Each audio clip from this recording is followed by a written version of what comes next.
আজকে vanilla sponge বানিয়েছি 1/2 পাউন্ডের, আর আজকে স্পঞ্জটা এগ দিয়ে বানিয়েছি। সেই বানাতে গিয়ে অল্প একটু এগ ব্যাটারের বোলের মধ্যে পড়েছে, আর বাকি একটুকু পুরো মেঝেতে করে নষ্ট হয়েছে, যে কারণে আমাকে আরেকটা এগ দিতেই হতো, তো পরিমাণটা একটু বেশি হয়ে গিয়েছিল। আজকে আবার আমার মেশিনটাও একটু প্রবলেম করেছে বেকিংয়ের টাইমে। দেখো কতটা সফট হয়েছে ভ্যানিলা স্পঞ্জ দিয়ে। যখন আমি কাজ করি খুব সাবধানে, আমার এটাকে কাট করতে গেলেই ভয় লাগে এই না ভেঙে যায়। তো যেহেতু বেশি হয়ে গেছে, তাই এখানে আমি ছোট্ট ছোট্ট এই মাফিনসগুলো করে নিয়েছি। তো সেটাই তোমাদের সাথে শেয়ার করি। মাফিনের টেক্সচারটা কতটা সফট হয়েছে দেখো, কুচকু কুচকু কেক।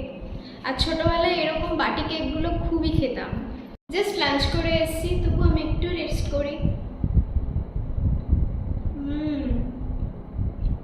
ভীষণ সফট, নিজে বানিয়েছি বলে বলছি না, আসলে কতদিন পরে কেক খাচ্ছি ফিল হচ্ছে।